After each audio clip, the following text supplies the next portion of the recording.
Hello, I'm Dr. Aizaz from MedicoVisual.com, and in today's visual lecture, we will discuss the acid-base balance disturbances.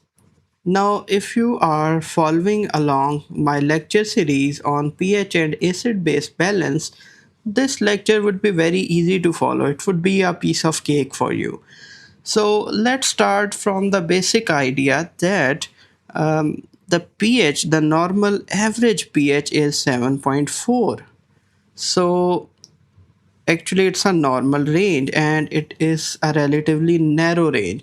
So from 7.35, basically 7.35 to 7.45, this is the normal range. This is normal. Now if the blood pH, if the blood pH is less than 7.35, it means that it is alkaline condition. So it is called not alkaline, it is acidotic condition, right? So it is, if it is less than 7.35, it is acidemia. Acidemia simply means blood is acidotic, more acidotic than normal. pH is less, right? So if pH is high, the blood pH is high, more than 7.45, then it means blood is more alkaline than normal. So beyond 7.45 is alkalemia. Now, there is a term that is often interchangeably used. These terms are interchangeably used, the acidosis and acidemia, and alkalosis and alkalemia. Strictly speaking, there is a difference between them. The term acidemia is a strict biochemical parameter, or it is, you can say, labish definition, right? For the lack of a better word, labish definition, what I mean by this is that it simply means that pH is less than 7.35. It does not tell us precisely that what is wrong at the pathological level. So for a doctor or for a medical student, the term that should be used is acidosis. So acidosis is the pathological state. Acidosis is a pathological state causing acidemia. In other words, it is a pathological state causing decreased pH of the blood. Similarly, alkalosis is a pathological state. Alkalosis. Alkalosis is a pathological state that is causing increased pH of the blood. Now, please note that this range 7.35 to 7.45, there might be some slight variation in different textbooks. You can follow the reference that you want. I won't go into this debate, but yes, there are slight differences in literature regarding these values. But anyhow, we will ignore that. Let's move forward. Now, acidosis and alkalemia, alkalosis, you got this concept, the term that should be precisely properly used in context of medicine and medical science, that should be acidosis and alkalosis. Now, the most important buffer in our blood is the bicarbonate buffer, and bicarbonate buffer consists of two parts. The base part is conjugate base, the HCO3, which is also called alkali reserve of our body, and then acid part is H2CO3. Now, if a, an acid comes, for example, it will release H positive. This H positive will react with HCO3, this base, to form H2CO3. So this is how it acts as a buffer. So it means that this HCO3, this base, is the acid fighting soldier. Now similarly, if a base come, for example, it will release OH negative, NaOH for example, then what will happen, that this will react with H2CO3 to form HCO3 negative and water. So these components can interconvert with each other.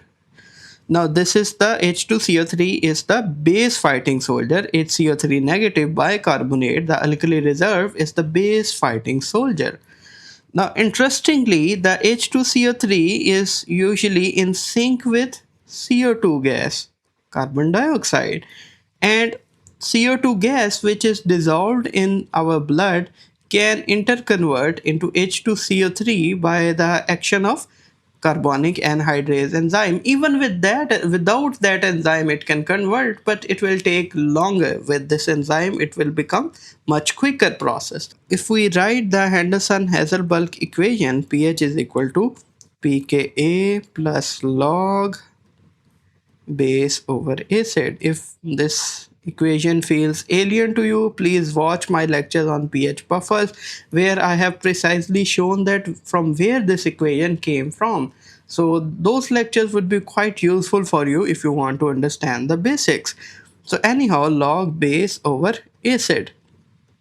Now in our case, in case of this bicarbonate buffer, pH is equal to pKa plus log base is HCO3 negative and acid is H2CO3.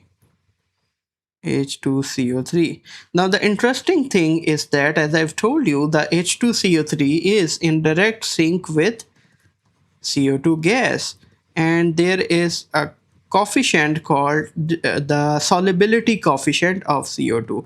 So if we multiply these two values, I have also described it in another lecture, we can multiply the partial pressure of CO2 in our blood with this coefficient, which is 0.03. Its value is 0.03. Now actually we do not need to calculate H2CO3. Just from this PCO2 we can get the value of pH.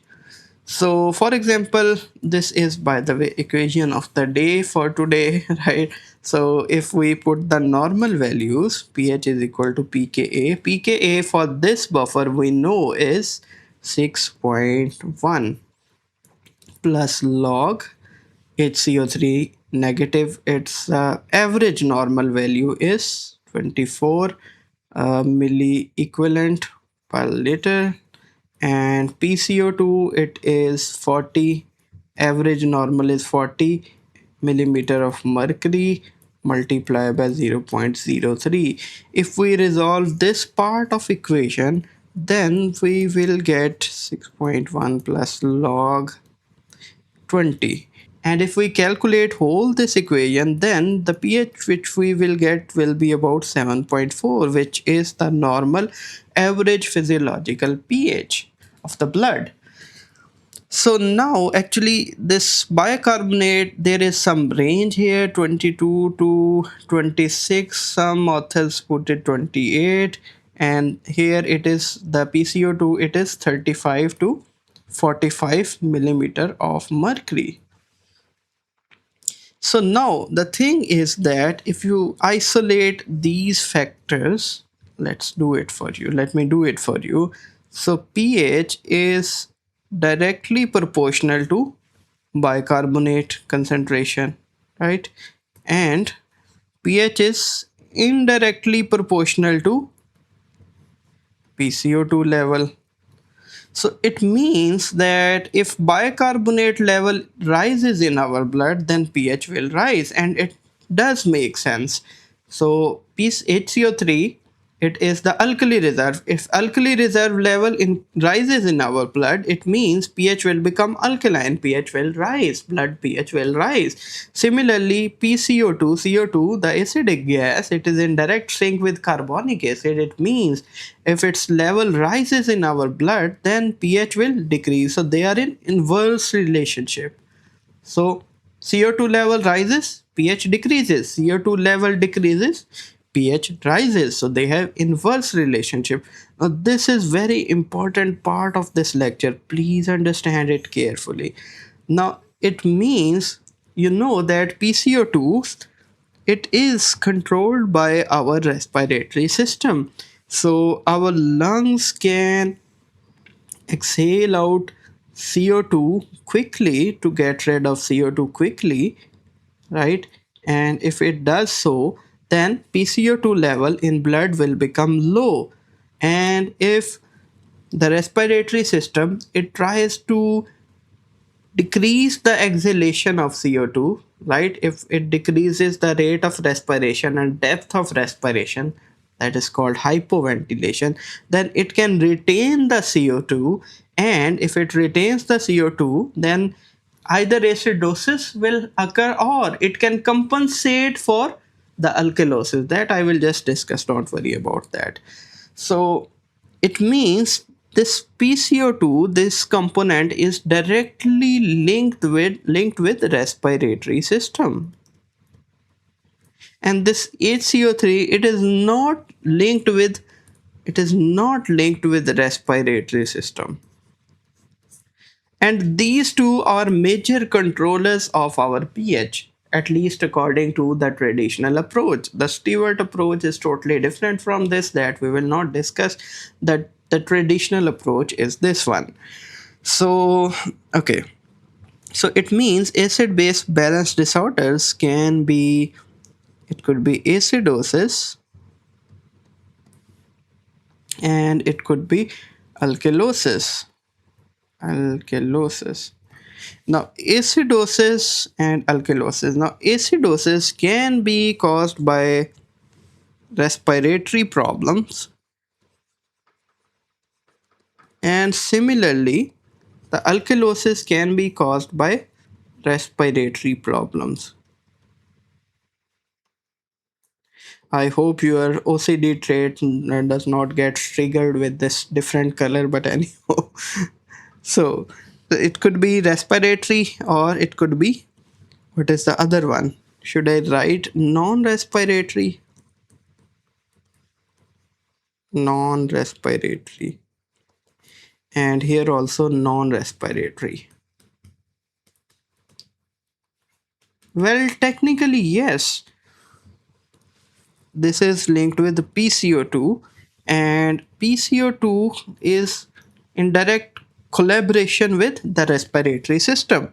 Now, if the problem is not with PCO2, or if the problem is not related with the respiratory system, then the problem would be non-respiratory. So basically, in classical textbooks of physiology, you will see it written that this other category, I will tell you what is this category. This other category includes all other non-respiratory causes of acid-base disturbance. But they do not call it non-respiratory acidosis, or they do not call it non-respiratory alkalosis. If you have written it, please cross it. It is not called non-respiratory. It is in fact called metabolic. So here also metabolic. So acidosis could be respiratory, or it could be metabolic. And in metabolic, the bicarbonate level is disturbed. I will tell you what is the disturbance in a moment, but please understand that yes, they are named as metabolic, and they can be caused by metabolic disturbances. For example, a metabolic chemical, a poison, or anything, any metabolite, if it increases the alkali reserve, this would lead to metabolic alkalosis. If it decreases the alkali reserve, the bicarbonate ion, then it will lead to acidosis. But it is not always due to specific metabolic cause, right? So I think, it's my opinion, my humble opinion is that, technically speaking, this metabolic acidosis and metabolic alkalosis is a misnomer, and I will prove my point as well. Right? Okay, let me prove it to you. But before that, let me tell you what will happen to these values. Now, in the acidosis, the respiratory acidosis, PCO2, the acidic gas, because it is acidosis, this will increase. In metabolic acidosis, the bicarbonate alkali reserve, it will decrease, because there is direct relationship between bicarbonate ion and pH. So if pH is low, then bicarbonate will be low, and if bicarbonate will be low, then pH will be low. So it is related with bicarbonate. And yeah, there would be decreased bicarbonate, and here the values will be opposite. In alkalosis, respiratory alkalosis, CO2, the acidic gas, will become acidic thing. Yeah, it is acidic thing, so it will become low. PCO2 will be low. And in the metabolic alkalosis, the HCO3 will become high, the alkali reserve will become high. This is the primary cause. Of course, we will understand later that there will be compensation. So in metabolic acidosis, the respiratory system will compensate. What it will do is that it will try to retain CO2 or it will try to get rid of CO2. You see, we have already decreased alkali reserve, acidotic situation. If we retain more CO2, then there will be more acidosis. So we need to get rid of CO2. So compensation will be to get rid of CO2. So CO2, PCO2 will decrease. And how it will be decreased? By hyperventilation. So they will move in same direction. If the cause is decrease CO3, then compensation will be decrease CO2 in the same direction, and vice versa. You can understand it very logically and intuitively, nothing complicated here. What if the acidosis, respiratory acidosis is there? Now, of course, the respiratory system is the cause. It cannot compensate itself, at least not very significantly, right? So kidneys will compensate it. And if PCO2 is high, then kidneys, what they will do is that kidney will increase alkali reserve. So if PCO2 is high, then kidney, as a compensation, they will increase bicarbonate to counter this. Actually, they are like seesaw, right? So if, let's say, CO2 rises, and here we have, what is this, HCO3, yeah. So if CO2 is too much high, if CO2 is too much high and HCO3 is very low, then acidosis will occur, right? So to compensate this, to bring it to somewhat normal level, this must increase, right? And if this is high, HCO3 is high, to compensate this, CO2 will increase. So both of them, they are like moving in the same direction to counterbalance each other. Otherwise, alkalosis will occur. So, right, they are counterbalancing each other. So, compensation is in the same direction of the cause. This is the rule of thumb, and it is not my rule of thumb. First of all, it is very logical. Secondly, this rule of thumb is presented by what is her name? Costanzo Linda. I hope I'm pronouncing her name correct. So Dr. Costanzo Linda has presented this rule of thumb in her textbook of physiology. It's a great book of physiology. You can check that. Yeah. So anyhow, if we come to alkalosis, again, compensation I will not repeat, but the thing is that PCO2 level will decrease, and in metabolic uh, alkalosis, HCO3 level will increase. Now, I told you that it is not always directly related with some metabolism. It may be due to extra gain or loss of some of these components, basically bicarbonate. For example, okay, let me tell you quickly about an example of the stomach. Okay, if I draw a big non-anatomical diagram of stomach and intestine as well, too big and out of proportion diagram to make you understand. So parietal cells in our stomach, what they will do is that they will pick up CO2 and they will convert CO2 by help of carbonic anhydrase enzyme into H2CO3, similar to what happens in kidney. Now H2CO3 will release H positive, and H positive will be secreted in the lumen of the stomach. Along with that, of course, chloride ion will also come to form HCl, hydrochloric acid.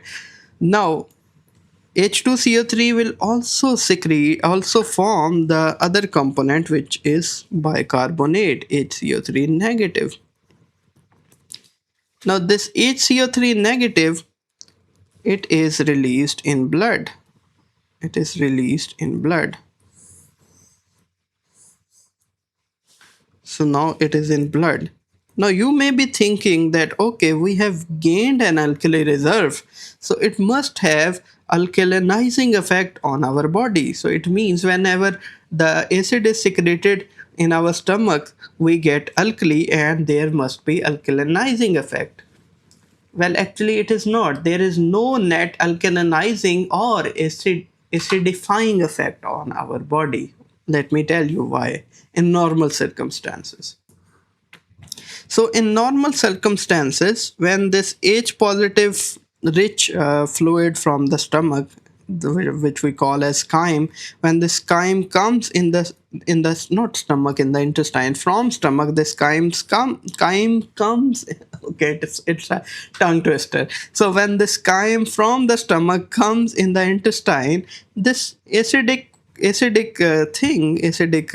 substance, it will stimulate the intestine, and along with that it will stimulate actually the pancreas, and pancreas, the exocrine pancreas, it will release the pancreatic fluid which is rich in bicarbonate. And from where this will get bicarbonate? Of course from the blood. It may not be this exact bicarbonate molecule, but anyhow ultimately it will get some bicarbonate, and this bicarbonate will be released here in the intestine, right? So it means whatever bicarbonate we gained, it is again lost here in neutralizing this, right? And ultimately it may become CO2 and come inside, and this recycling and shuffling will continue. I will not go into those details. That is the topic of GIT, but anyhow you got some concept. This is what happens normally. Now imagine what happens that, let's suppose unfortunately someone is vomiting a lot, and the vomiting is usually from the stomach, usually of the stomach contents. So it means this H positive rich fluid, acid rich fluid, is lost as vomitus. Now what happens? Now the fluid that will reach here, it will not be very rich in H positive. So it will not significantly stimulate the pancreas. So it means that will pancreas significantly secrete bicarbonate? No, if it will not significantly secrete bicarbonate in the intestinal lumen, it means more and more bicarbonate will remain in blood. So if more and more bicarbonate is remaining in the blood, then it means that there will be alkalinizing effect. Alkali reserve will rise in vomiting. That's how vomiting leads to increased bicarbonate, and this leads to this leads to alkalosis. And this alkalosis is non-respiratory alkalosis, but truly speaking it is not metabolic alkalosis as well. Yes, it is called metabolic alkalosis, but it is not directly caused by some metabolism. But you may argue that, hey, Dr. Aizaz, what is this BS you are talking about here? This is metabolism going on. Anything is metabolism, it is the internal metabolism of CO2. But anyhow, this is my thinking. You may disagree with it. But anyhow, we will have to follow the standard scientific nomenclature. And in scientific nomenclature, it is called metabolic. Here it is called metabolic alkalosis. And interestingly, if we talk about the diarrhea, so in diarrhea, this bicarbonate rich fluid will be lost. Now, if bicarbonate rich fluid is lost without significant addition of the H positive ions, it means that we are losing alkali reserve. So this will lead to metabolic acidosis. Another example of non-metabolic acidosis is renal tubular acidosis. We will discuss these things later, that the kidneys, they reabsorb bicarbonate. So we have discussed it already, that kidneys, they not only reabsorb bicarbonate but also directly secrete H positive. So if kidneys, they fail to reabsorb bicarbonate, then most of the not most, a big chunk of bicarbonate will be lost in urine. This is called renal tubular acidosis. Why? Because we are losing our alkali reserve. Again, it is not direct cause of metabolism, but still it is called metabolic acidosis. It is a type of metabolic acidosis, that is renal tubular acidosis. It has different types, but we will not go into that. So yeah, I hope you got some idea about it. So yeah, I think now let's discuss that how can we diagnose these cases. And to learn how to diagnose a case, the best way is through problem-based learning. So here I have put some cases here and let's try to diagnose these. So let's suppose, okay, first of all, ideally you should look at the history, but let's say we are only given the lab values. From that, we can try to diagnose it. So, first of all, first and foremost, look at the pH. So, if you see, if we talk about case 1, if you see that pH is 7.25, is it acidotic or alkalotic? Alkalotic, is it even a word? But anyhow, so it is less than normal, less than 7.35, so it is acidic. So just leave a space here and then write acidosis. It is acidosis. Now we see what is causing this acidosis, whether this respiratory component CO2 or the metabolic component bicarbonate. Now if you see that acidosis, now acid in acidosis, PCO2 level, let's see what is happening here. So PCO2 level 25 is less than normal. So it means acidotic gas is less than normal. If acidic gas is less than normal in our blood, will this acidic gas be able to cause acidosis? The answer is no, it is already low. So it is not the cause of acidosis. So it is not respiratory acidosis. So we can just write metabolic acidosis, but let's focus to the bicarbonate as well. So here if you see that HCO3 level, it is 11, which is way lower than the normal range, right? So it means alkali reserve is low. So if alkali reserve is low, alkali is less, then acidotic situation will be there. So it is caused due to HCO3, and if it is due to HCO3, then we can write it metabolic acidosis. Now here you see that PCO2 has become a bit low. Why it has become a bit low? It means that body tries to compensate it by hyperventilating, quickly trying to get rid of CO2. The respiratory center will be stimulated and they will lead to the rapid and deep breathing, so-called small breathing. I hope I'm pronouncing it correct. But yeah, there is some compensation. So it is compensated, but it is not fully compensated. It is partially compensated. Now the problem with this terminology, the partially compensated, here the word of caution is that it is a bit vague.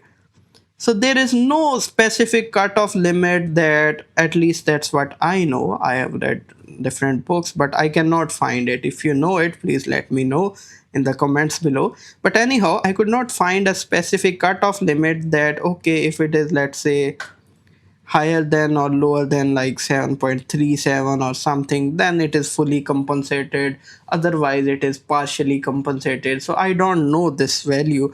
So I think ideally you should avoid using this term. So it is better to use simply the metabolic acidosis. But if they ask specifically in exam that has the compensation started or is there compensation going on or not, then you can mention it. So anyhow, moving to case 2. Here again, let's focus first on the pH, and pH is 7.50. Is it alkaline or acidic? 7.50 is more than normal, so it is alkalosis. Now what is causing this alkalosis? So if you focus on PCO2, you will see that it is slightly higher than normal range. It is 48. But if the PCO2, the acidic gas, is high, will it cause acidosis or will it cause alkalosis? Yes, acidic gas, it should cause acidosis, but here there is alkalosis, so it means this is not the cause of alkalosis. So then if we look at bicarbonate, it is 36, way higher than normal, so alkali reserve is high. It means that it is metabolic alkalosis. And to some extent there is compensation started, so again partially compensated, but I will refrain from using the term partially compensated here. Coming to the third case, it is 7.25. Again, it is acidosis. Now, what is causing this acidosis? If we look at PCO2, oh my god, it's way higher than normal, 60 mmHg. So, acidic gas is higher. Simple as that. It is respiratory acidosis. And if you see that bicarbonate, it is still in normal range. So, it is not yet compensated. It has sort of, you can say it has just started. So it is acute respiratory acidosis or uncompensated respiratory acidosis. Coming to fourth example, 7.50, it is alkalosis. And what is causing this alkalosis? If you look at PCO2 level, it is a bit less than normal. Yeah, so if CO2 acidic gas is less than normal, then it would be respiratory alkalosis, and HCO3 is still in normal range, so it is acute. If it was not in normal range, then it would be chronic respiratory acidosis or compensated or partially compensated acidosis, respiratory acidosis or alkalosis, of course, depending upon the pH. Now, again, the problem here as well is that there is no specific cutoff limit that when to call it the chronic or acute, or at least I am not aware of that. I am not expert of this, but yeah, that's about it. Now, this was very simple, and life is not always that simple. If one type of acid base balance disturbance is there, it is called simple acid base balance disturbance. And life is not always that simple, because it is not uncommon to find more than one type of acid base balance disturbance, and that is called mixed acid base balance disturbance.